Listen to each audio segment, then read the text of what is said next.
ही है। जितने भी फिजिकल क्वांटिटी तो वेक्टर और स्केलर में डिवाइड है। स्केलर जिसमें सिर्फ और सिर्फ मैग्नीट्यूड होता है और वेक्टर जिसमें मैग्नीट्यूड और डायरेक्शन दोनों होता है। तो ये तो आप लोग जानते हैं। आज हम लोग सीखेंगे कि दो वेक्टर के बीच प्रोडक्ट कैसे किया जाता है।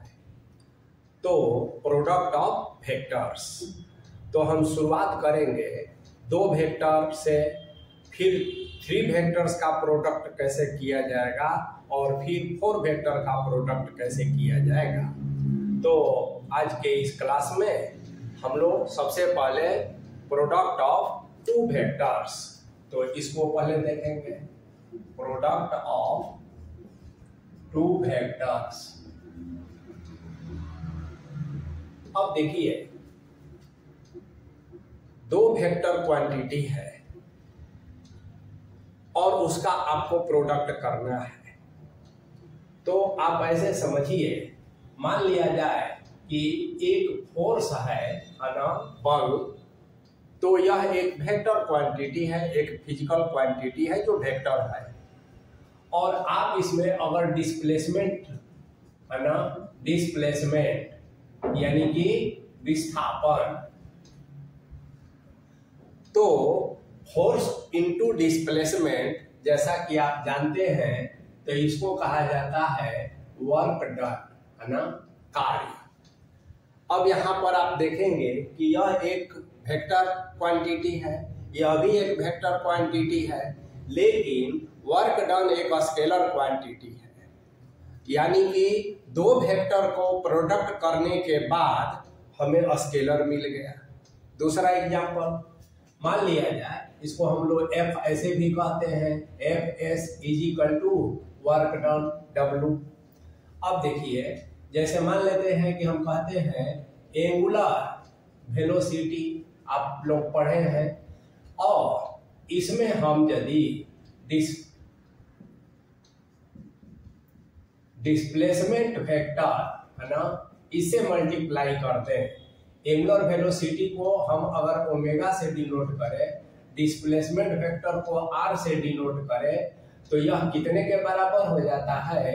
तो यह लीनियर वेलोसिटी हो जाता है ना। ये फिजिक्स में आप पढ़े होंगे। तो लीनियर वेलोसिटी को यदि हम ऐसा कहें, तो यहाँ आप देखेंगे कि यह भी वेक्टर है ना, यह भी वेक्टर है और यह भी वेक्टर है। यहाँ पर आपने क्या देखा?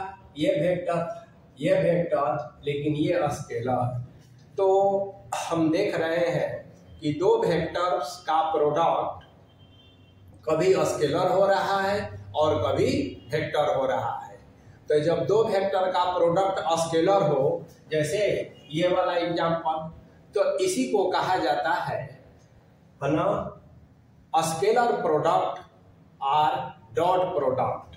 तो अब इसको हम लोग ऐसे लिखेंगे, स्केलर प्रोडक्ट, है ना, और इसको हम लोग डॉट प्रोडक्ट भी कहते हैं, डॉट प्रोडक्ट। तो स्केलर या डॉट प्रोडक्ट ऑफ 2 वेक्टर्स। तो पहले हम 2 वेक्टर्स के बारे में बात करेंगे। तो यानी कि दो वेक्टर के प्रोडक्ट करने पर स्केलर हमें मिल रहा है। तो पहले इसके बारे में हम लोग पढ़ेंगे। अब आप देखिए, मान लिया जाए कि एक वेक्टर लेते हैं ओ ए और एक दूसरा वेक्टर लेते हैं ओ बी। ये दो वेक्टर हो गया।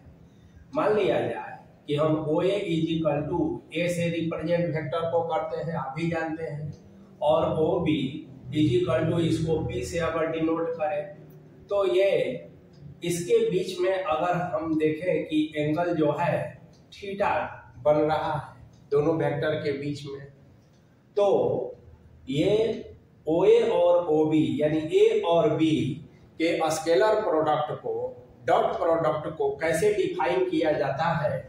तो इसको लिखा जाता है vector A dot vector B, और इसको डिफाइन किया जाता है modulus of vector A mod of vector B and cos theta, जहां थीटा क्या है? तो OA और OB वेक्टर के बीच का एंगल है। यानी कि आप किसी एक वेक्टर को रोटेट करा रहे हैं और यह थीटा जो है ना, ये देखिए 0 से थीटा और पाई इसके बीच में है। तो ये डिफिनीशन हुआ स्केलर प्रोडक्ट या डॉट प्रोडक्ट का। अब ये आप जानते हैं कि A डॉट B है ना is equal to modulus of A को सिंपली हम A कहते हैं, स्केलर हो जाता है। मॉडुलस ऑफ B को हम सिंपली B कहते हैं और cos थीटा को cos थीटा कह देते हैं। अब ये मेन फार्मूला हुआ है ना, और ये डिफिनीशन हुआ। अब देखिए, मान लिया जाए कि इसी डिफिनीशन से हमें अगर cos थीटा निकालना हो तो हम क्या कहेंगे, तो A और B का डॉट प्रोडक्ट कहेंगे और इसमें modulus of A modulus of B से डिवाइड कर देंगे। और यदि और इसको हम थीटा निकालना चाहें तो cos इनवर्स ऐसे भी लिख सकते हैं, A डॉट B और modulus of A modulus of B, इस तरह से। तो ये ट्रिगोनोमेट्रिकल है और ये इनवर्स ट्रिगोनोमेट्रिकल हुआ। अब देखिए, एक और तरीका से इसे लिख सकते हैं हम लोग, cos theta is equal to, यदि हम A by modulus of A कह दें और vector B by modulus of vector B कह दें तो कोई फर्क नहीं पड़ा। अब आप जानते हैं कि cos theta is equal to इसको कहा जाता है A कैप माने यूनिट वेक्टर और डॉट इसको कहा जाएगा B कैप यानी कि B का यूनिट वेक्टर। तो ऐसे हम मेन डिफिनीशन से ये रिजल्ट हम लिख सकते हैं। अब आप देखिए कि आप तो जानते हैं कि किसी भी वेक्टर का रिप्रेजेंटेशन जब हम 3 डायमेंशनल की बात करें तो उसके यूनिट वेक्टर i, j और k के टर्म्स में किया जाता है। तो अब आगे हम लोग देखते हैं इसको, और अभी हम लोग डॉट प्रोडक्ट पढ़ रहे हैं। तो जैसे कि आप जानते हैं कि वेक्टर का जो रिप्रेजेंटेशन है 3 डायमेंशनल, ये x एक्सिस हुआ, ये y हुआ और ये z हुआ। इसके unit vector i, unit vector j और यूनिट वेक्टर k। तो ये अब आप ये भी जानते हैं कि किसी भी वेक्टर का रिप्रेजेंटेशन अगर ये p है, इसको x y z हम कोऑर्डिनेट ले लें और यहाँ o कह दे, ओरिजिन है, तो आप जानते हैं कि OP is equal to R, इसको R से डिनोट करें तो ये हमारा xi plus yj plus zk, इस तरह से किसी भी वेक्टर का रिप्रेजेंटेशन किया जाता है, ये आप जानते हैं। अब यहाँ पर महत्वपूर्ण है कि जो यूनिट वेक्टर है ना, यूनिट वेक्टर्स i, j और k, तो इसका डॉट प्रोडक्ट ऑफ, ऐसे लिख दीजिए, dot product of unit vectors i, j, k। अब यहां पर आप ध्यान देंगे कि ये i, j, k जो है म्यूचुअली परपेंडिकुलर होते हैं। इसको ऑर्थोनॉर्मल वेक्टर्स या ऑर्थोनॉर्मल ट्रेड भी कहा जाता है। अब i और j के बीच में कितने का एंगल बनता है? 90। J और K के बीच में 90 और K और I के बीच में 90 डिग्री। तो यदि हम अब अगर vector I dot vector I का डॉट प्रोडक्ट निकाले तो according to definition of dot product modulus of I cos और थीटा, I वेक्टर अपने स्वयं के साथ कितने डिग्री का कोण बनाए? 0 डिग्री। कोई भी लाइन, कोई भी वेक्टर अपने इट सेल्फ के साथ 0 डिग्री का कोण बना, तो इसका मतलब है कि यहाँ cos 0 लिख देंगे। और इसका मतलब है कि आप जानते हैं कि modulus of I unit vector है तो 1 होता है। अब इसको आगे लिखेंगे तो 1 into 1 और cos 0 क्या होता है? 1, तो यहाँ 1 लिख देंगे। इसका मतलब है कि I डॉट I बराबर 1, तो ये एक रिजल्ट हो गया। उसी तरह से J डॉट J यदि कहेंगे तो इज इक्वल टू क्या हो जाएगा 1, है ना। और k डॉट k कहेंगे तो इज इक्वल टू क्या हो जाएगा 1। तो ये 3 रिजल्ट ध्यान में रखना है। अब दूसरी बात, यदि हम कहें i डॉट j, है ना, तो देखिए मॉडुलस ऑफ j और cos i और j के बीच में कितने डिग्री का एंगल, तो 90 डिग्री। तो हम कहेंगे cos 90 डिग्री, और cos 90 डिग्री का वैल्यू क्या होता है 0। तो इसका मतलब कि i डॉट j ये जो है 1 1 और 0, तो फाइनली यह 0 हो गया। तो इसका मतलब है कि i डॉट j बराबर 0। इतना ही नहीं, यदि j डॉट k कहेंगे तो भी 0 ही होगा, है ना। और k डॉट i कहेंगे तो भी 0 ही होगा। तो ये डॉट प्रोडक्ट है i j k के टर्म्स में। अब आप देखिए, मान लिया जाए कि कोई दो वेक्टर्स है, ऐसे इसको हम लोग समझेंगे। जैसे मान लिया जाए कि ले a is equal to a1i a2j a3k, है ना, और b is equal to b1i b2j और b3k। ये मान लेते हैं कि दो वेक्टर्स है, और आपको करना है कि फाइंड a डॉट b, इसका डॉट प्रोडक्ट निकालना है। देखिए आप a डॉट b ऐसे लेंगे। अब यहाँ a1i plus a2j plus a3k लिख देंगे, यहाँ पर डॉट है तो फिर कहेंगे b1i b2j और b3k ऐसे कह देंगे। अब देखिए जो ऑर्डिनरी मल्टीप्लिकेशन का रूल है वही यहाँ अप्लाई करेंगे। तो आइए a1 और b1, और यहाँ देखिए i dot i plus a1 b2 i dot j plus a1 b3 और i डॉट k, ये हो गया। अब इसको लेंगे प्लस a2, और a2 के साथ क्या कहेंगे b1 और j डॉट i कह देंगे, a2 b2 और j डॉट j कह देंगे, और a2 b3 j dot k कह देंगे। प्लस अब a3 लेंगे, a3 b1 k i plus a3 b2 k j और plus a3 b3 k dot k। अब जैसा कि आप जानते हैं i डॉट i 1 होता है, तो यहाँ केवल a1 b1 हो गया, प्लस i j 0 होता है तो ये 0 हो गया, i k 0 हो गया। फिर देखिए j i 0 हो गया, a2 b2 और j j 1 होता है तो यहाँ a2 b2 हो गया, और ये 0 हो गया। फिर देखिए ये 0 हो गया, ये 0 हो गया क्योंकि k j है, और लास्ट में a3 b3 हो गया। तो यही हमारा a डॉट b आया। अब यह क्या बताता है, इसमें कहीं भी i j k नहीं है, यानी कि यह स्केलर को बताता है। तो इस तरह से आप इसका प्रैक्टिस करेंगे। अब देखिए जैसे मान लिया जाए कि हम कहते हैं कि आप जानते हैं कम्यूटेटिव लॉ, क्रम विनिमय नियम। तो स्केलर या डॉट प्रोडक्ट में अगर हम a डॉट b कहें, है ना, तो यह b डॉट a के इक्वल होता है। तो कम्यूटेटिव लॉ ओबेज इन स्केलर प्रोडक्ट या डॉट प्रोडक्ट। अब यही अब हम लोग जब वेक्टर प्रोडक्ट के बारे में पढ़ेंगे तो देखेंगे कि उसको कैसे डिफाइन किया जाता है।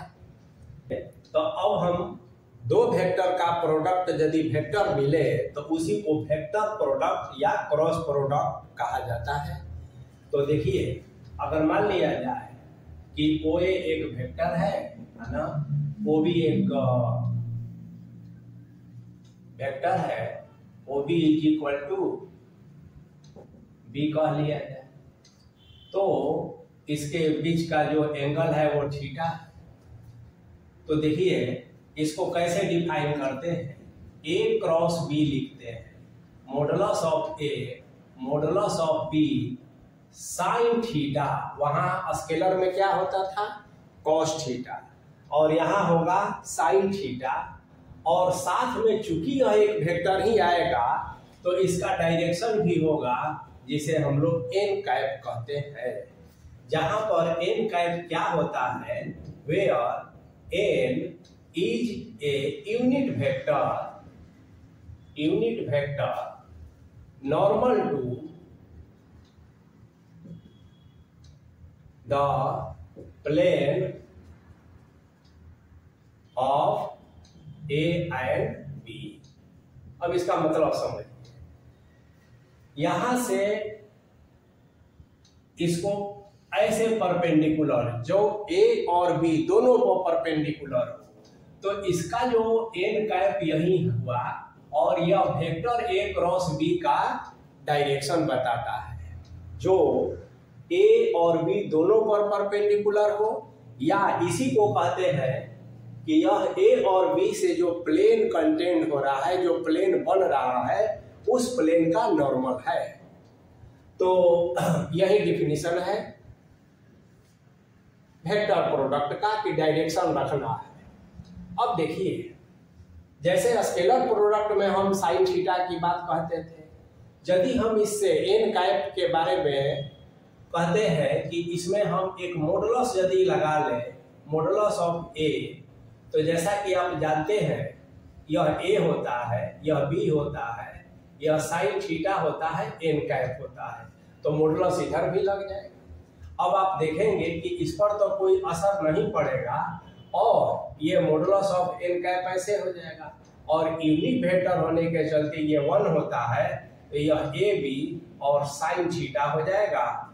तो इस तरह से मॉडुलस लगा लेने के बाद आप जानते हैं ना कि वेक्टर स्केलर हो जाता है। इसका मतलब ये नहीं कि दो वेक्टर का प्रोडक्ट स्केलर हो रहा है, नहीं, उसके मॉडुलस का प्रोडक्ट स्केलर हो रहा है। और इसकी जरूरत इसलिए पड़ती है कि यदि ए क्रॉस बी के लिए यूनिट वेक्टर निकालने की बात हम कहेंगे, तो यूनिट वेक्टर क्या होगा, तो उसके लिए हम देखिए यूनिट वेक्टर की जब बात होगी तो ए क्रॉस बी है ना, by modulus of A cross B, ये यूनिट वेक्टर हो जाएगा। और दूसरी बात, जैसे वहां हम थीटा निकालते थे, उसी तरह से हम यहाँ साइन थीटा निकाल सकते हैं। इस फॉर्मूला से साइन थीटा का वैल्यू निकाल सकते हैं, कॉस थीटा का भी वैल्यू निकाल सकते हैं। तो ये हो गया डिफिनीशन कि वेक्टर प्रोडक्ट को हम कैसे डिफाइन करेंगे। अब देखिए, जैसे वहां पर हम लोगों ने देखा स्केलर प्रोडक्ट में कि scalar product of unit vector, तो उसी तरह से अब cross product of I J and के, तो ये देखिए फिर वही चीज है, ये आई हुआ, ये जे हुआ और ये के हुआ, जो म्यूचुअली परपेंडिकुलर है। तो अब हम यदि कहें कि आई क्रॉस आई है ना, तो यहाँ साइन थीटा होता है, तो देखिए यहाँ पर मॉडुलस ऑफ आई और आई के बीच में कितने का कोण बनेगा, 0। तो यहाँ पर कहेंगे साइन 0 और यहाँ एन कैप कह देंगे। अब ये तो सारे को 0 बना देगा, तो इसका मतलब है कि आई क्रॉस आई 0 होता है और आई डॉट आई 1 होता था। उसी तरह से यदि हम जे क्रॉस जे कहें, ठीक है ना, तो यह भी 0 हो जाएगा, और यदि हम के क्रॉस के कहें तो यह भी 0 हो जाएगा। अब 0 का मतलब यहाँ 0 वेक्टर हो रहा है, दोनों में फर्क है, वहां नंबर हो रहा था 0 और यहाँ 0 जब कहेंगे तो यहाँ 0 वेक्टर हो रहा है, आई क्रॉस आई। अब देखिए, अब है कि क्या हो जब आई क्रॉस जे हो, डॉट में तो 0 हो जाता था, लेकिन इसमें देखिए ये modulus of I, modulus of J और साइन आई और जे के बीच में 90 का एंगल बनता है। तो यहाँ साइन 90 लिख देंगे और यह एन कैप हो गया। अब देखिए एन कैप भी 1 हो जाएगा मॉडुलस करेंगे तो यहाँ पर क्या होगा 1 into 1 और साइन 90, साइन 90 क्या होता है, तो साइन 90 भी 1 होता है। और देखिए ध्यान से यहाँ के लिए आई और जे के लिए एन कैप क्या है, तो देखिए आई और जे पर है ना ये के जो है ना एन का काम कर रहा है, ठीक है। इसलिए अब यहाँ पर हम के लिख देंगे, ठीक है, क्योंकि के जो है ना आई और जे पर परपेंडिकुलर है, या यूं कहे कि आई और जे से जो प्लेन बन रहा है उसके लिए नॉर्मल का काम के कर रहा है। तो एन कैप के जगह को के कह दिए, तो इसका मतलब ये हुआ जी कि I cross J is equal to तो के कहेंगे, है ना। ये खास रिजल्ट है, आपको ध्यान देना है। अब देखिए जे क्रॉस अगर हम के कह दें तो जे क्रॉस के यहाँ पर है देखिए, तो ये जो है आई हो जाएगा, ये रिजल्ट पर ध्यान दीजिए। और के आई यदि कहें के क्रॉस आई तो यहाँ पर फिर जो है जे हो जाएगा। तो इस तीनों रिजल्ट को ध्यान में रखना है। एक बात और, स्केलर प्रोडक्ट में आपने देखा कि vector A dot vector B is equal to vector B dot vector A, but vector product में A cross B is not equal to B cross A होता है, ठीक है ना, ये हमेशा ध्यान में रखना है। तो A cross B is equal to minus B cross A हमको करना पड़ता है, तो यानी कि यह कम्यूटेटिव लॉ का पालन नहीं करता है। अब यदि आप देखेंगे कि आई क्रॉस जे में एक हम क्रम बनाते हैं, जैसे मान लेते हैं कि ऐसे, अब यहां पर देखिए आई है, यहाँ जे है और यहाँ के है, आई जे जे के आई। अब आप उल्टा कर दीजिए, जैसे हम आई जे कहे तो जे क्रॉस आई, अब जैसा कि जानते हैं कि ये कम्यूटेटिव नहीं होता है, तो इसको हम ऐसे कहेंगे माइनस, तब कहेंगे आई क्रॉस जे, ठीक है ना, ऐसे। अब माइनस तो माइनस हुआ और आई जे आई क्रॉस जे फिर के होता है, तो इसका मतलब है कि जे क्रॉस आई है ना इज इक्वल टू माइनस के हुआ, तो ऑर्डर बदल देने से नेगेटिव हो जाएगा। उसी तरह से वेक्टर के क्रॉस वेक्टर जे अगर कह दे तो वेक्टर आई हो जाएगा, ये रिजल्ट को ध्यान में रखना है। और वेक्टर आई क्रॉस वेक्टर के कह दे तो ये माइनस वेक्टर जे हो जाएगा, इस रिजल्ट को ध्यान में रखना है। और ये देखिए आई जे के, ये ऑर्डर याद रखना है। यदि हम उल्टा चलते हैं के जे करते हैं तो माइनस आई होगा, यदि आई के करते हैं आई के उल्टा तो माइनस जे होगा। तो हर केस में आई जे के लिए के डायरेक्शन है, के आई के लिए जे है और जे के लिए आई है। अब देखिए मान लिया जाए कि कोई दो वेक्टर दिया हुआ है, जैसे हम लोग डॉट प्रोडक्ट में देखें कि let A is equal to a1i a2j और a3k, ठीक है, b is equal to b1i b2j और b3k। वहां डॉट निकालना था और यहाँ क्रॉस निकालना है, तो उसी तरह से हम काम करेंगे, a1i a2j a3k क्रॉस, फिर कहेंगे b1i b2j और b3k। जैसे ऑर्डिनरी मल्टीप्लिकेशन है वहां डॉट लगाए थे, यहाँ क्रॉस लगाएंगे, तो देखिए a1 b1, ठीक है ना। और अब देखिए i क्रॉस i, तो यहाँ पर i क्रॉस i 0 हो जाता है, तो यहाँ पर हम सीधे पहले ऐसे लिख देंगे i cross i plus a1, ठीक है। अब B2 के साथ B2 I क्रॉस J, ठीक है। फिर कहेंगे A1 B3 और I क्रॉस A, ऐसा कह देंगे। प्लस इसको लेंगे A2 B1 और J cross I plus A2 B2 J cross J plus A2 B3 और J क्रॉस K प्लस अब लास्ट में A3 B1 K cross I plus A3 B2 K cross J plus A3 B3 और K cross K। अब आप जानते हैं कि ये तो देखिए जीरो हो गया, यहाँ भी J है तो जहाँ J है वहाँ यह जीरो हो गया और K है ये जीरो हो गया, तो जीरो वाला को तो छोड़ देंगे। अब यहाँ देखिए A1 B2, यहाँ A1 B2 है और IJ है तो IJ क्या हो जाता है K। अब आइए प्लस यहाँ A1 B3 है तो A1 B3 और IK, तो IK आप जानते हैं माइनस J हो जाता है। प्लस इसको याद रखेंगे तो कोई कंफ्यूजन नहीं होगा, IJ और K, IJ K I, तो इससे पता चलेगा। अब देखिए K I होता है लेकिन यहाँ IK है तो इसीलिए हमने माइनस J कह दिया।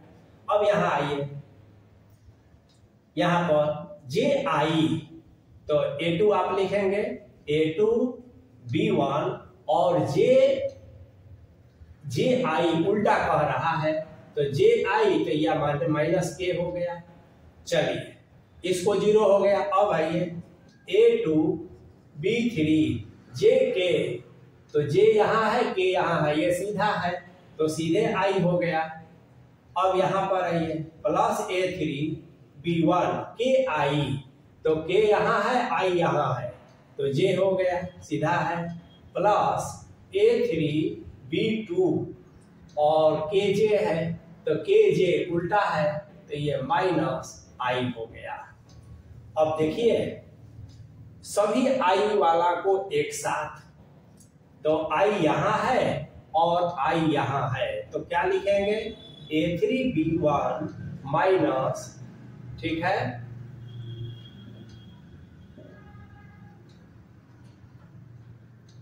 ये तो उसमें का है, इसमें का देखेंगे तो I एक यहाँ है और एक I यहाँ है, ठीक है ना।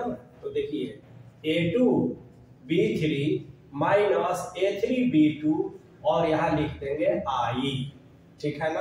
अब J वाला को देखेंगे तो A3 B1 और यहाँ हो गया माइनस A1 B3 और यहाँ कह देंगे J प्लस, अब लास्ट में बचा K वाला, तो एक यहाँ K है तो A1 B2 minus A2 B1 और यहाँ कह देंगे K।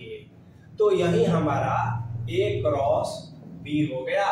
इस रिजल्ट को हम ऐसे ही ध्यान में रखेंगे। अब जैसा कि आप जानते हैं कि ये वेक्टर प्रोडक्ट है तो दो वेक्टर का प्रोडक्ट भी I J K के ही टर्म्स में आया, तो इसलिए इसको ध्यान में रखना है और यही प्रोसेस है। अब देखिए इस प्रोडक्ट को हम डिटरमिनेंट के फॉर्म में कि कैलकुलेशन इजी हो जाए, इस बात को डिटरमिनेंट के फॉर्म में हम ऐसे रख सकते हैं ना, A क्रॉस B, तो यहाँ I लिखते हैं, यहाँ J लिखते हैं, यहाँ K लिखते हैं, A1 A2 A3 B1 B2 और B3। तो इस रिजल्ट को ध्यान में रखना है। यदि डिटरमिनेंट को एक्सपेंड करेंगे तो हमें यही रिजल्ट मिल जाता है। और एक्सपेंशन ऑफ डिटरमिनेंट आप लोग जानते हैं, I पहले लेते हैं और I को लेंगे तो ये और ये छोड़कर A2 B3 minus B2 A3, तो ये वाला मिल गया। फिर जो है J लेते हैं तो ये वाला मिल गया। फिर K लेते हैं तो किसी भी रो या कॉलम वाइज, है ना, अगर हम इस रो फर्स्ट रो के अनुसार इसको एक्सपेंड करें तो हमें ये रिजल्ट मिल जाता है। तो ये हुआ प्रोडक्ट ऑफ टू वेक्टर्स में स्केलर प्रोडक्ट और डॉट प्रोडक्ट। अब हम लोग थ्री वेक्टर्स का प्रोडक्ट कैसे करते हैं ये देखेंगे। अब देखिए, प्रोडक्ट ऑफ थ्री वेक्टर्स की बात करेंगे। मान लिया जाए कि let A B and C be any three vectors. तो सबसे पहले हम यहाँ यह देखेंगे, अगर मान लिया जाए कि हम लिखते हैं ए और यहाँ बी डॉट सी, इस तरह से लिखते हैं, तो देखिए बी डॉट सी ये dot product of two vectors एक स्केलर हुआ और स्केलर के साथ ए के साथ मल्टीप्लाई हो गया, तो यह एक वेक्टर ही हुआ ना, with scalar multiple, with scalar multiple, है ना।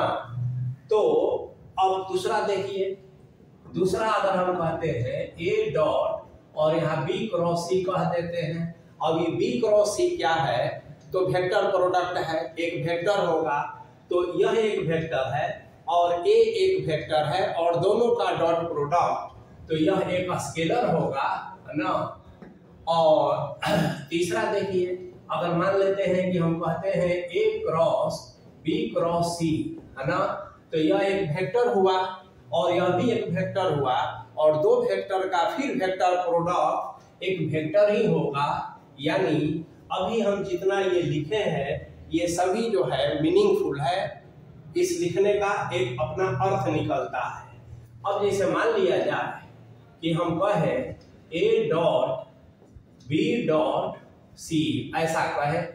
अब देखिए बी डॉट सी एक स्केलर होगा और ए एक वेक्टर है, तो वेक्टर और स्केलर का डॉट प्रोडक्ट पॉसिबल नहीं है, स्केलर प्रोडक्ट पॉसिबल नहीं है, क्योंकि स्केलर या डॉट प्रोडक्ट हमेशा दो वेक्टर के ही बीच में होगा।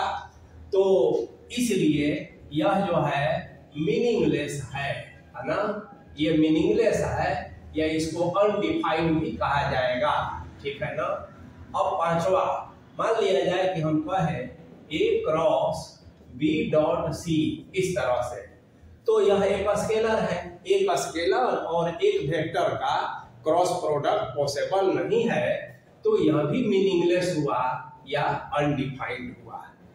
तो प्रोडक्ट ऑफ वेक्टर्स की जब हम बात करेंगे तो पहले हमें ये समझना होगा कि कौन मीनिंगलेस है और कौन मीनिंगफुल है।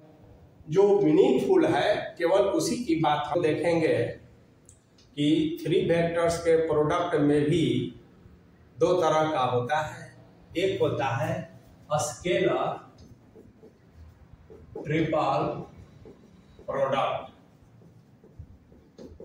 और दूसरा होता है वेक्टर ट्रिपल प्रोडक्ट। तो स्केलर ट्रिपल प्रोडक्ट क्या होता है, इसको पहले हम लोग देखते हैं। देखिए, let A B and C be any three vectors, then the product of A and B cross C, the product of A and B cross C is called dot R, a scalar product of A, B and C। अब इसको ऐसे लिखते हैं, A B cross C, इस तरह से लिखते हैं। तो क्या है कि B और C का पहले हम क्रॉस प्रोडक्ट करते हैं और फिर इसको एक वेक्टर के साथ डॉट प्रोडक्ट करते हैं। तो यदि हम कहते हैं कि let A B and C be any three vectors, then product of A and B c. अब यहां पर देखिए ध्यान से, product of A and B c. अब प्रोडक्ट में दो तरह का होता है, टू वेक्टर्स के प्रोडक्ट पढ़े हैं, एक डॉट प्रोडक्ट और एक क्रॉस प्रोडक्ट। तो यहाँ पर हम डॉट प्रोडक्ट या स्केलर प्रोडक्ट का यूज करेंगे, तब और ज्यादा क्लियर हो जाएगा कि the dot product of A and B C is called the scalar triple product of A B and C, जिसे हम ऐसे कहते हैं। अब देखिए, it is usually denoted by A B C. यह जो है नोटेशन हुआ कि स्केलर ट्रिपल प्रोडक्ट का नोटेशन हुआ, यानी इसका मतलब होता है ए डॉट बी क्रॉस सी। तो यही होता है स्केलर ट्रिपल प्रोडक्ट। अब मान लिया जाए कि हम देखें expansion of scalar triple product क्या होता है ये हम जान गए। अब इसका हम और देखेंगे expansion of A B and C, ठीक है ना, in terms of rectangular components, rectangular components. अब रेक्टेंगुलर कंपोनेंट्स माने क्या होता है, आई जे के। तो इसका एक्सपेंशन हम देखेंगे। तो देखिए, हम मान लिया जाए कि let vector a is equal to a1 i, a2 j और a3 k, b is equal to b1 i, b2 j, b3 k, c is equal to c1 i, c2 j और c3 के। ये तीन vector ले लेते हैं।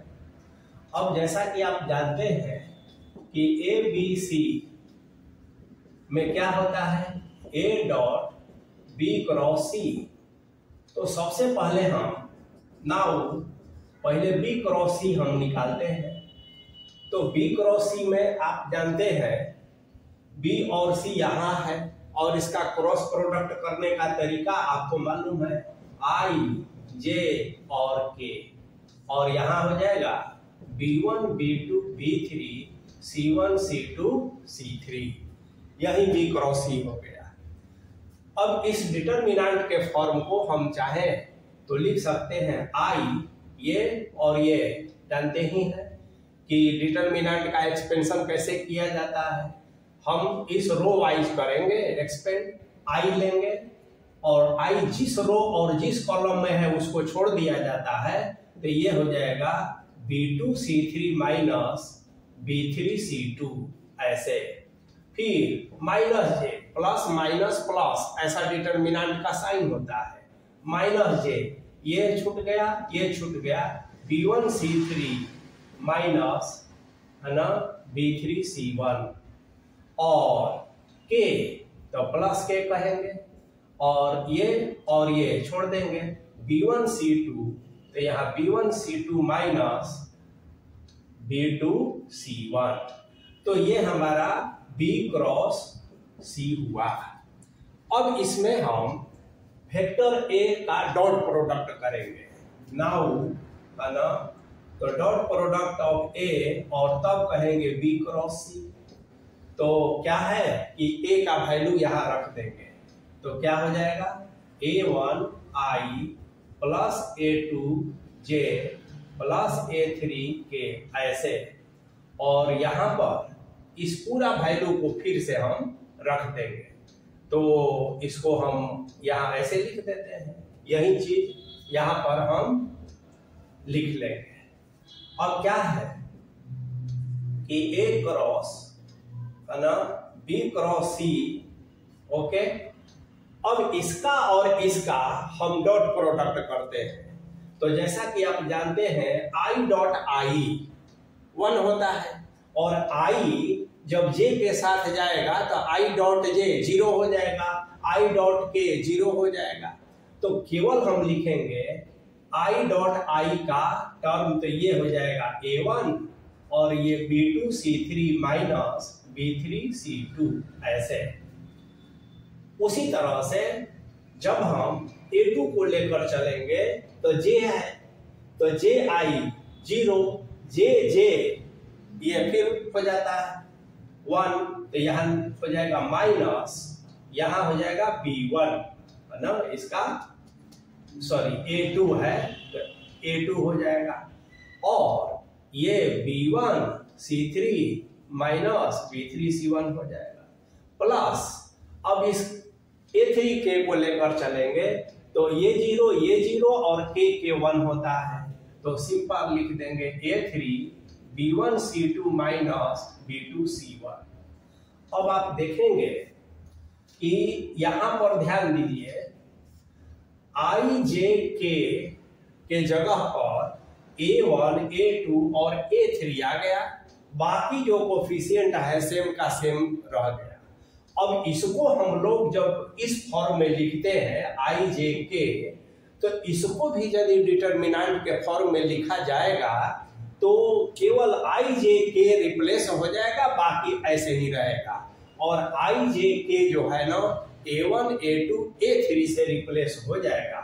यानी determinant के फॉर्म में लिखेंगे तो A1 A2 A3 B1 B2 B3 C1 C2 C3 और यह A B और C, जैसा कि आप जानते हैं कि स्केलर ट्रिपल प्रोडक्ट का ये नोटेशन होता है। तो यही एक्सपेंशन हुआ डिटर्मिनेंट के फॉर्म में। यदि फिर इसको एक्सपेंड करेंगे तो हमें सेम रिजल्ट मिल जाएगा। चलिए अब हम लोग कुछ इसका विशेष प्रॉपर्टीज होता है उसके बारे में पढ़ेंगे। अब देखिए यदि हम I J और K ये 3 वेक्टर्स यूनिट वेक्टर्स लें और यदि हम कहें I J K है ना, इसका स्केलर ट्रिपल प्रोडक्ट क्या होता है तो आप लिखेंगे I डॉट है ना और J क्रॉस K ऐसे। तो I डॉट और J क्रॉस K I ही होता है और I डॉट I1 होता है। तो आप समझिए IJK का ट्रिपल प्रोडक्ट 1 होता है। तो अब हम लोग स्केलर ट्रिपल प्रोडक्ट के कुछ प्रॉपर्टीज के बारे में जानेंगे। तो properties of scalar triple product तो बहुत आसान है। देखिए हम लिखते हैं कि A dot B cross C ऐसा लिखते हैं। अब ये A dot B cross C में ये डॉट और क्रॉस जो है ना इसका हम लोग पोजीशन बदल सकते हैं है ना। ये डॉट और क्रॉस, तो डॉट और क्रॉस का पोजीशन बदलने का क्या मतलब है कि यदि हम यहां पर ऐसा लिख दें A क्रॉस B और डॉट C तो ये कोई अंतर नहीं पड़ेगा और सेम रिजल्ट आएगा। देखिए कैसे, तो हम पहले A क्रॉस B और डॉट C लेकर चलते हैं। हम इसको चाहे तो ऐसे भी लिख सकते हैं C dot A cross B है ना, क्योंकि हम जानते हैं कि यह डॉट प्रोडक्ट है और डॉट या स्केलर प्रोडक्ट कम्यूटेटिव होता है। जैसे A डॉट B बराबर B डॉट A, तो यह भी एक वेक्टर है, यह भी एक वेक्टर है।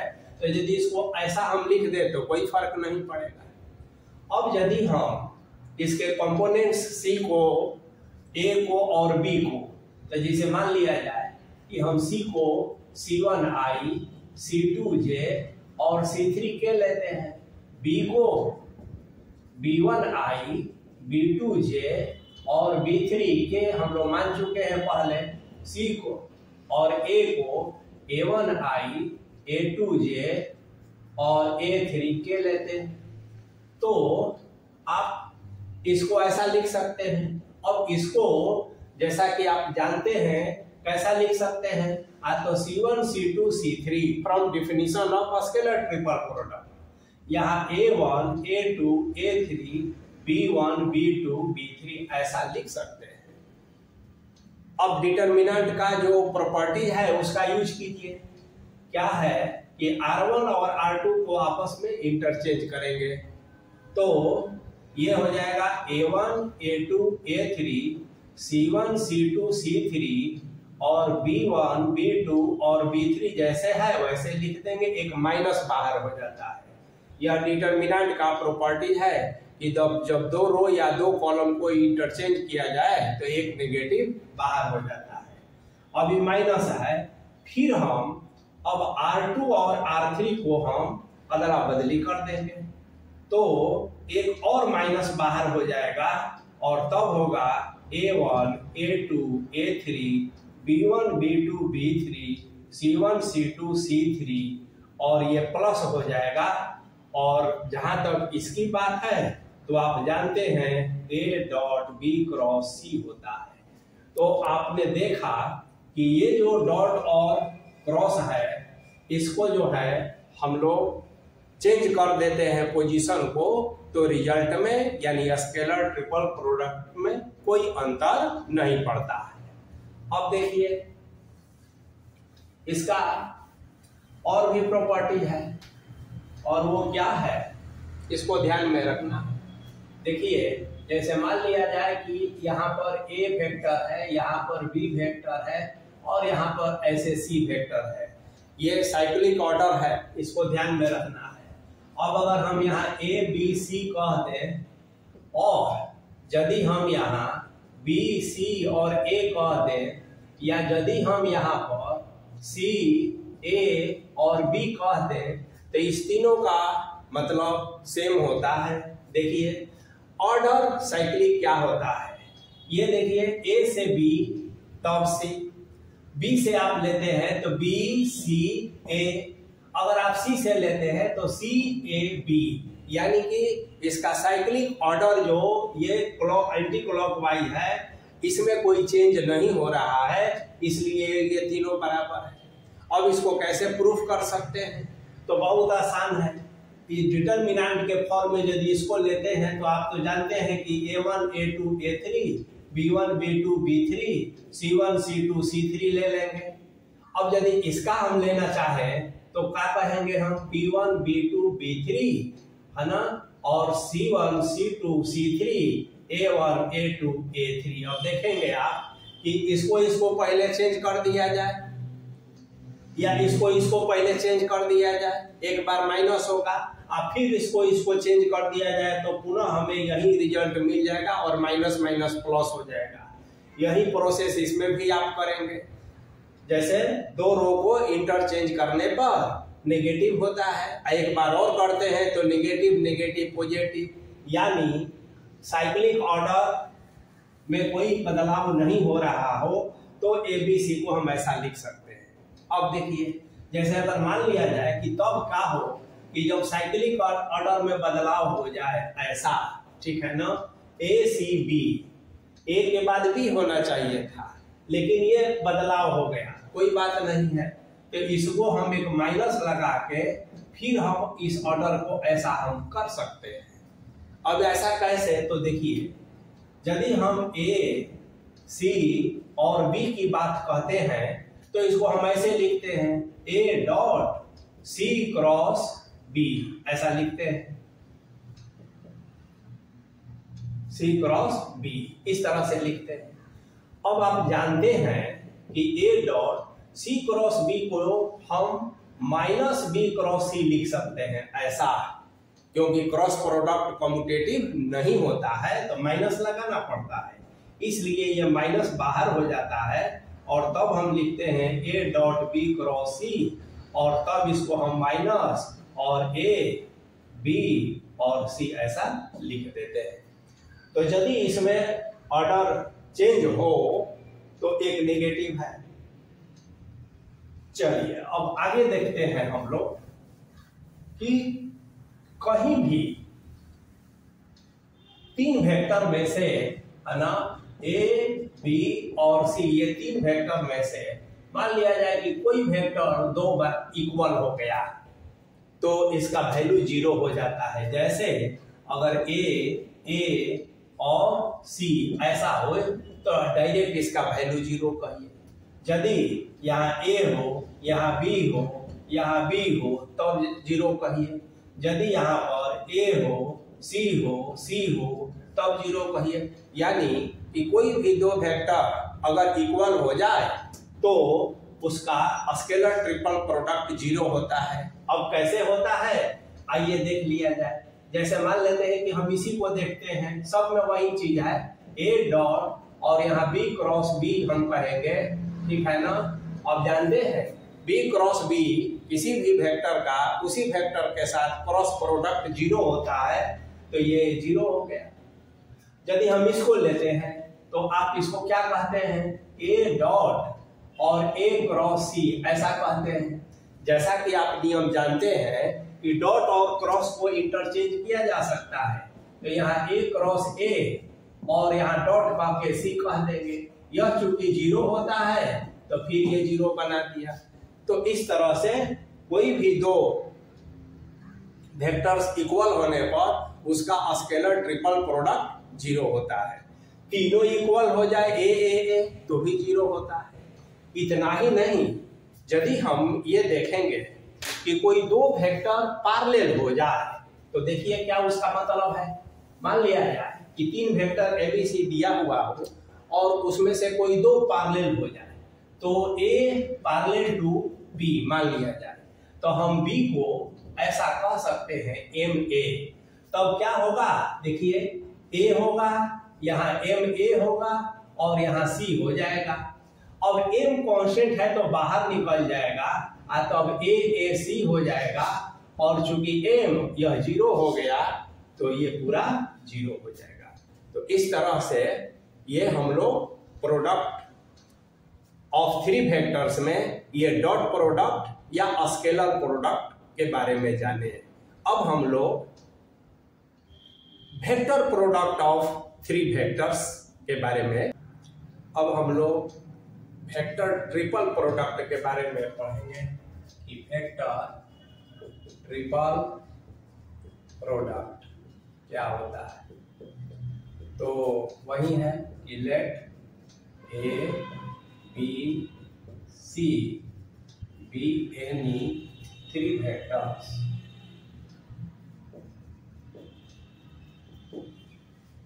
तो इसके वेक्टर ट्रिपल प्रोडक्ट को हम लोग ऐसे लिखते हैं, ए क्रॉस बी क्रॉस सी ऐसे, और इसको डिफाइन ऐसे किया जाता है।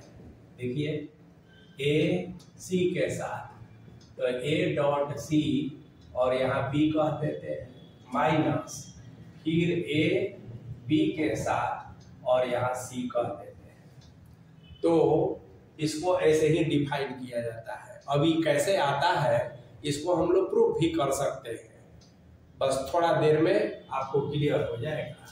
मान लिया जाए कि ऐसे है बी सी और ए, इस तरह से है, तो देखिए साइक्लिक ऑर्डर जो है ना वही रहेगा बी सी ए। तो इसको आप कैसे करेंगे, तो बी डॉट ए और सी हो जाएगा माइनस बी डॉट सी और तब यहाँ ए हो जाएगा। अब इसका मतलब तो आप समझ रहे हैं कि ये दो वेक्टर का डॉट प्रोडक्ट है, यानी स्केलर हो गया, और स्केलर के है ना वेक्टर के साथ ये स्केलर मल्टीपल का काम कर रहा है। अब देखिए यदि हम यहाँ सी लिख दें तो सी के बाद फिर ए होता है और ये बी हो गया, तो इसको हम ऐसे डिफाइन कर सकते हैं कि सी बी के साथ तो ए हो गया और माइनस सी डॉट ए तो यहाँ पर बी हो गया। तो वेक्टर ट्रिपल प्रोडक्ट को हम लोग ऐसे डिफाइन करते हैं। अब देखिए मान लिया जाए कि let a vector is equal to a1i plus a2j plus a3k, जैसा कि वहां हम लोग देखे थे। Vector b is equal to b1i b2j और B3K, है ना। और C को मान लेते हैं कि C is equal to C1I, C2J और C3K। अब हम लोग देखते हैं कि पहले हम जैसे इसके बारे में बात करते हैं, नाउ एक्सपेंशन, है ना, of A cross B cross C, किसी एक का हम करके देखेंगे। तो पहले हम जानते हैं कि B क्रॉस C क्या होता है। तो डिटर्मिनेंट के फॉर्म में B क्रॉस C को हम लिख सकते हैं I J K, और B1 B2 B3 C1 C2 C3, ये डिटर्मिनेंट के फॉर्म में हम लिखते हैं। जब इसको एक्सपेंड करते हैं तो ये करना तो आप जानते हैं। तो जैसे ये पहले भी हम लोग किए हैं, तो इसको बार बार हम करने की जरूरत नहीं है। ये B2 और C3 minus B3 C2 I के साथ हो गया। उसी तरह से ये माइनस J समथिंग और प्लस K समथिंग, इस रूप में इसका एक्सप्रेशन हो गया। अब देखिए यह एक वेक्टर है ना, और इस वेक्टर का हम एक दिए हुए वेक्टर A के साथ फिर से जो है क्रॉस प्रोडक्ट करते हैं। कुछ समय के लिए इसको यदि हम D मान लेते हैं, है ना, से, है ना, D मान लेते हैं, तो देखिए अब हमें क्या चाहिए। तो वेक्टर A और B क्रॉस C को हमने D माना है, तो देखिए A क्रॉस B, है ना, ये B क्रॉस C को हम अगर D मान लेते हैं, इसको D कहती है, तो A क्रॉस D। अब इसको जब डिटर्मिनेंट के फॉर्म में हम लिखना चाहें तो यहाँ I J और K लिख देंगे, और A का हम यहाँ A1 A2 A3 लिख देंगे, और D का फिर हम लिखेंगे। तो देखिए इसका कोफिशिएंट क्या हुआ, B2 C3 minus B3 C2। फिर J वाला को यहाँ लिखेंगे, K वाला को यहाँ लिखेंगे, और अब इसको यदि हम फिर सिंप्लीफाई करेंगे तो यही हमारा फाइनल सॉल्यूशन होगा। और यह और कुछ नहीं बल्कि इस फॉर्म में आ जाएगा।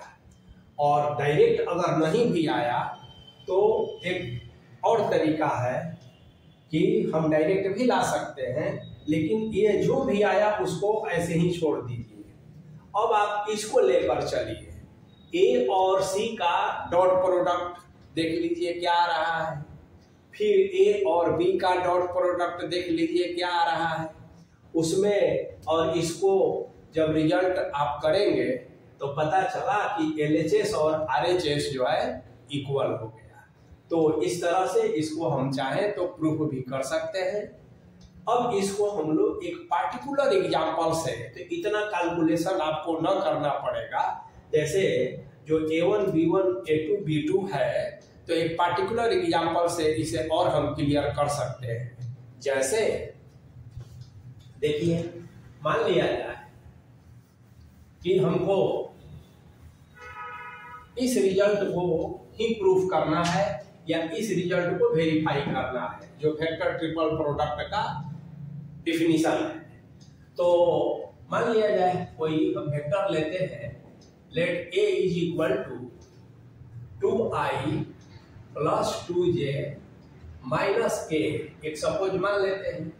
B is equal to 3I minus J minus K, C is equal to I plus 2J minus 3K। मैंने A1 A2 A3 के जगह पर हम एक न्यूमेरल्स ले लिए, पार्टिकुलर वेक्टर ले लिए। अब देखिए LHS लेकर हम पहले चलते हैं।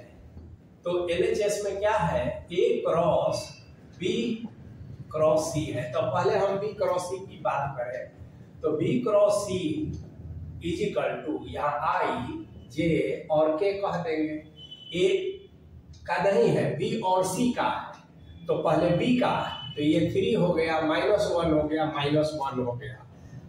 I J K का जो कोफिशिएंट है जिसे हम लोग B1 B2 B3 कहते हैं, और C का हो जाएगा 1 2 और -3। अब देखिए यह एक डिटर्मिनेंट हो गया।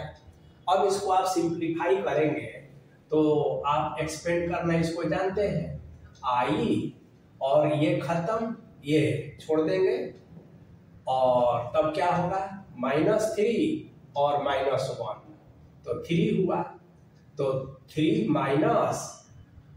माइनस प्लस हो जाएगा और ये 2 हो गया है ना, -j, तो -j कह देंगे। अब ये हटा तो -9 है ना, और माइनस +1 ऐसे, प्लस k है ना, तो ये और ये तो 6 और +1, तो यानी कि हो गया 5i और -8, तो माइनस प्लस हो जाएगा 8j + 7k, ये वैल्यू हो गया B क्रॉस C का। अब देखिए, अब हम कहते हैं कि नाउ A क्रॉस और यहाँ B क्रॉस C कह देते हैं। तो अब जरा सोचिए कि I की भी हो जाएगा I, ये हो जाएगा J, ये हो जाएगा K, और A का जो कोफिशिएंट्स है I J के, तो यहाँ 2 लिखेंगे, यहाँ 2 लिखेंगे और यहाँ -1 लिख देंगे, और ये B क्रॉस C को एक वेक्टर के तौर पर लेंगे और इस B क्रॉस C का जो आया है वैल्यू ये आया है, तो यहाँ इसका कोफिशिएंट 5 लेंगे, यहाँ 8 लेंगे, यहाँ 7 लेंगे।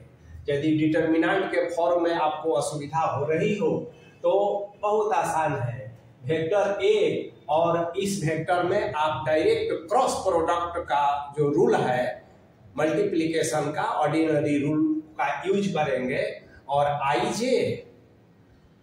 के होता है, II 0 होता है, इस रूल का पालन करेंगे तो भी डायरेक्ट रिजल्ट आ जाएगा। अब देखिए, तो हमारा अब ये वेक्टर हो जाएगा I और ये खत्म, तो ये हो जाएगा 14 माइनस प्लस, तो 8 हो गया। इसके बाद -j, ये और ये, तो 14,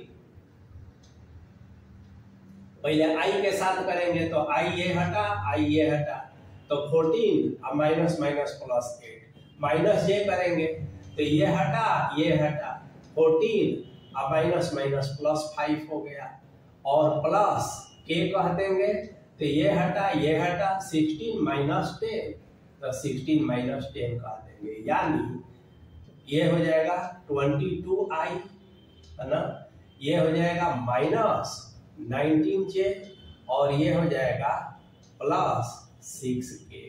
तो ये हमारा हो गया A cross B cross C, ये हो गया। अब नाउ है ना, RHS में देखिए क्या है, तो RHS में है A डॉट C, तो पहले हम लेंगे A डॉट C है ना, तो जैसा कि आप जानते हैं A कितना है, तो 2, तो यहाँ लिख देते हैं 2i + 2j, या डायरेक्ट कर लेते हैं -k और डॉट यहाँ 3i -j -k। और डॉट प्रोडक्ट का जो रूल है, यानी कि i और i मिल के डॉट में 1 होता है, तो बाकी सब 0 हो जाएगा, तो 3 × 2 6 हो गया, और 2 -1 -2 हो गया, और -1 +1 हो गया, यानी कि 7 - 2 ये 5 हो गया, तो A डॉट C निकल गया। अब देखिए A डॉट B भी चाहिए हमें, तो A और डॉट B अब निकालेंगे।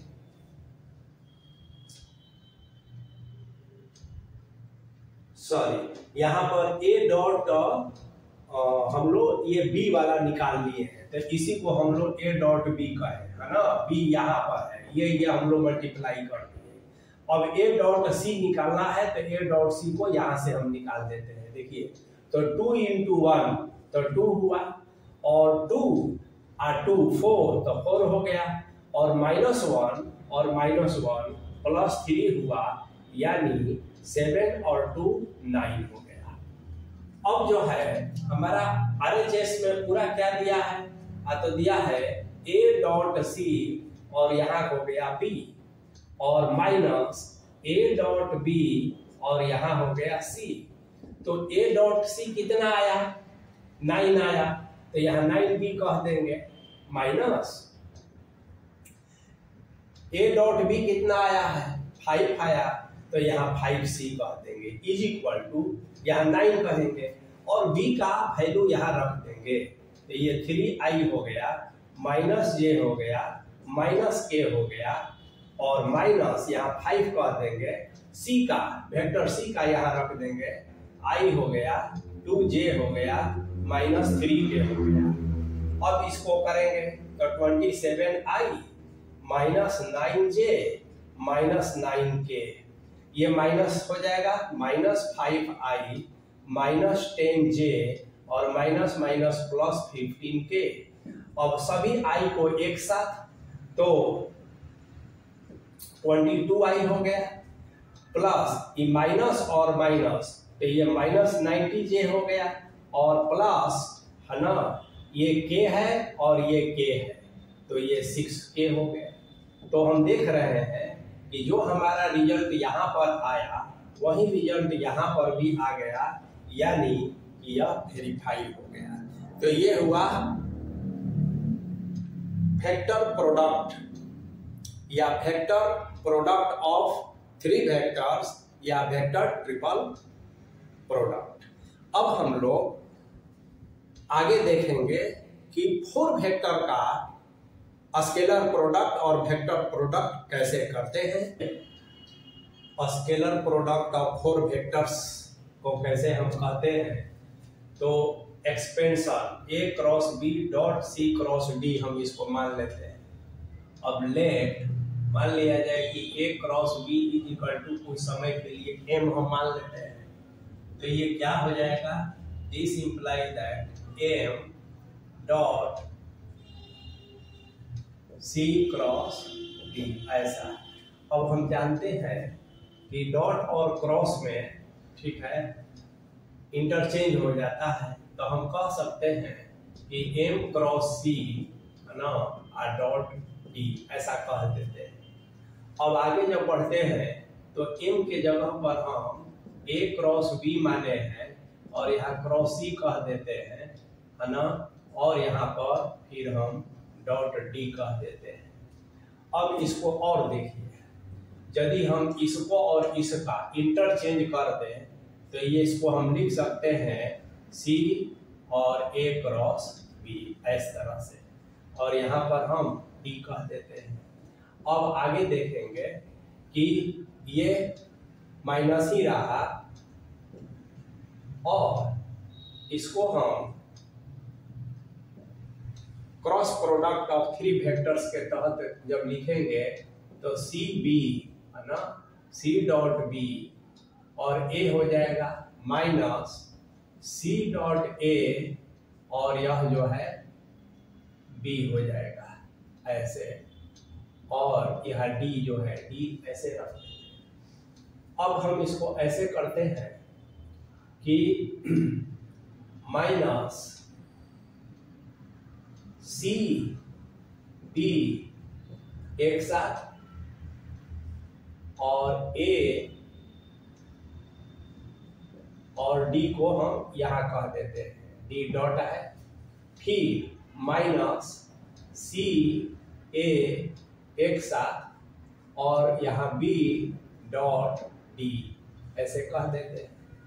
आगे बढ़ते हैं तो माइनस ही प्लस हो जाएगा, माइनस भी इधर करेंगे तो ऐसे कह दे सी ए कहे या ए सी कहे, बात एक ही है, चूंकि डॉट प्रोडक्ट में कम्यूटेटिव ला, और यहाँ कह दे बी डी माइनस ये हो जाएगा, ये बी डॉट सी हो जाएगा, और यहाँ पर जैसे ए डॉट डी है तो ऐसे रह जाएगा।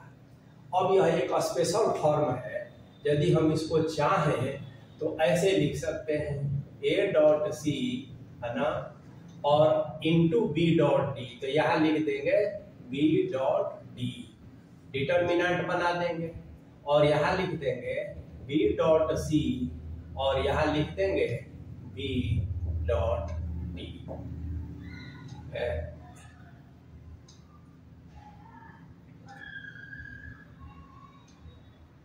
ए C B D, B C A D, है ना।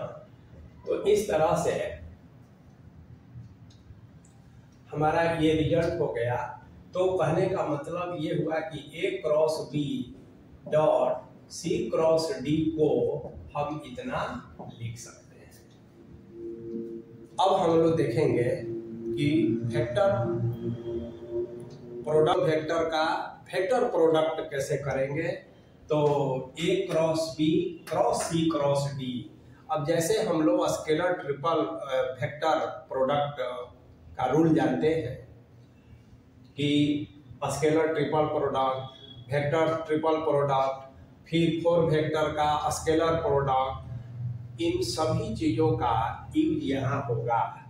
और देखिए ए क्रॉस बी को एम अगर मान ले तो ठीक उसी तरह से जैसे अभी हम लोग स्केलर प्रोडक्ट ऑफ 4 वेक्टर्स का देखे थे, और उसी को फिर हम रीअरेंज करके, चूंकि हम तो जानते हैं कि यह स्केलर ट्रिपल प्रोडक्ट होता है और सी हो गया, और यह भी स्केलर ट्रिपल प्रोडक्ट होता है डी हो गया। तो ऐसे कहेंगे ए बी डी सी और ए बी सी डी। तो इस तरह से इसका एक्सपेंशन हो जाएगा, या ऐसे भी हो जाएगा। तो ये हो गया 4 वेक्टर का वेक्टर प्रोडक्ट। तो ये हम लोगों ने देखा कि प्रोडक्ट ऑफ वेक्टर्स में 2 वेक्टर्स का स्केलर और वेक्टर प्रोडक्ट, 3 वेक्टर्स का स्केलर और वेक्टर प्रोडक्ट तथा 4 वेक्टर का स्केलर और वेक्टर प्रोडक्ट। तो यदि आप लोगों को ये वेक्टर से संबंधित वीडियो अच्छा लगा हो, तो और भी किसी टॉपिक पर यदि आप चाहते हैं तो आप कमेंट बॉक्स में लिख कर डाल देंगे, तो उस टॉपिक पर भी वीडियो बनाने का और YouTube पर अपलोड करने का निश्चित रूप से प्रयास किया जाएगा।